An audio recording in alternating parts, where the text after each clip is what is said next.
três relações entre a série Round 6 e a proteção de dados pessoais. Em primeiro lugar, eu quero já deixar avisado que esse vídeo não contém nenhum spoiler sobre a série Round 6, que estreou no dia 17 de setembro de 2021 na Netflix e já se tornou uma das séries mais assistidas na história do serviço de streaming.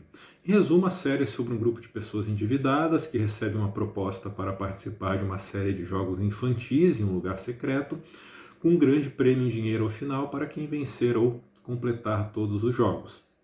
E nesse vídeo eu quero fazer três relações entre a série e a proteção de dados pessoais. Em primeiro lugar, o risco do descontrole informacional, que é algo que eu venho falando muito sobre isso.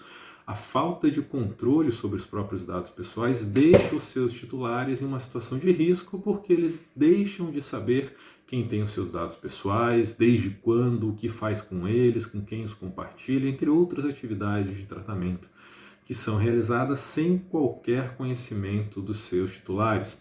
Na série, a escolha dos participantes dos jogos se baseou nos dados coletados sobre eles, especialmente dados relacionados a desemprego, a existência de dívidas financeiras e outras questões relacionadas, inclusive, a dados pessoais sensíveis, como a saúde, problemas, entre outros problemas familiares e mais relacionados a uma esfera de intimidade das pessoas, sem que essas pessoas saibam quem é o controlador, desde quando eles têm os seus dados pessoais e como obter esses dados. No Brasil, a Lei Geral de Proteção de Dados Pessoais, a LGPD,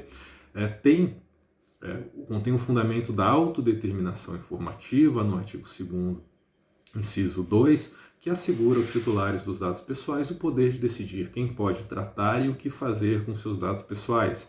E daí se extraem diversos direitos, os principais e os mais genéricos que influenciam inclusive os outros direitos previstos na LGPD são os direitos de consentimento, conhecimento, retificação, boa-fé, interrupção e eliminação dos dados pessoais. Em segundo lugar, os dados pessoais como meio de coerção contra o titular. Os personagens na série participam dos jogos porque possuem dívidas relacionadas a dívidas elevadas, melhor dizendo, e também diversos problemas pessoais. Um deles praticou fraudes no sistema financeiro, o outro precisa pagar uma cirurgia para sua mãe, entre outras questões e dados pessoais sensíveis relacionados aos titulares. E esses dados são utilizados pelo controlador para atrair as pessoas para o jogo, para mantê-las no jogo mesmo após o conhecimento de todas as suas regras e o que acontece com quem não cumpre, com quem não vence cada jogo, e até mesmo faz com que algumas pessoas que depois de saírem voltem para o jogo, voltem após uma desistência inicial, mesmo sabendo de todas as suas regras, pela necessidade que tem do dinheiro em virtude da existência desses dados do controlador e dessa antecipação, inclusive, que ele tem sobre a tomada de decisões. Então, na série, os dados são usados contra os titulares como uma forma de coação para que eles tomem as decisões desejadas pelo controlador. E em alguns casos, trazendo isso para o Brasil, essa situação inclusive pode ser lícita, porque o próprio direito tem regras e permite, em algumas situações, a utilização de dados pessoais para fazer com que o titular cumpra um dever legal, uma obrigação. E o principal exemplo disso é a inscrição do nome do devedor no cadastro de proteção de crédito para que ele pague a dívida, ou até mesmo o protesto do título ou de documento, que pode ser inclusive feito em relação às decisões judiciais transitadas em julgado, de acordo com as regras do artigo 517 do Código de Processo Civil.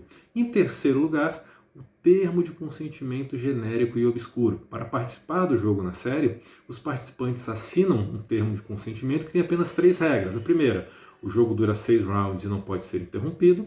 Segunda, o jogador que quiser sair do jogo no meio será eliminado.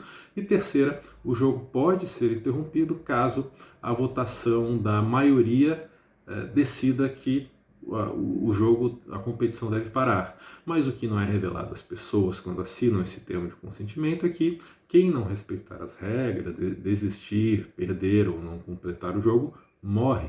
Então, o uso dessas cláusulas gerais e obscuras não busca, no caso, apenas atingir o maior âmbito de aplicação possível e abranger a maior quantidade possível de pessoas, mas também impede o conhecimento prévio de quem aderir ao contrato e não esclarece de forma adequada qual é a finalidade, quais são as finalidades do negócio, quais são as finalidades na série daquele jogo.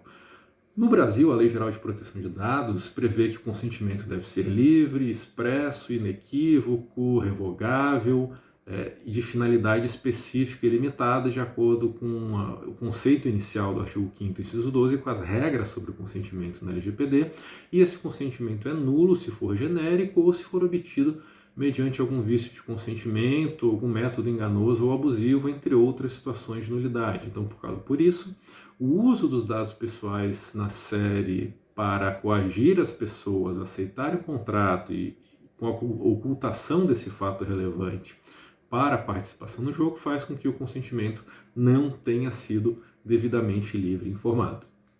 Por hoje é só. Em breve eu volto com mais algum assunto de direito, principalmente sobre processo de proteção de dados. Se você tiver alguma sugestão, alguma crítica, alguma dúvida, coloque aqui no seu comentário e em breve eu volto. Até mais.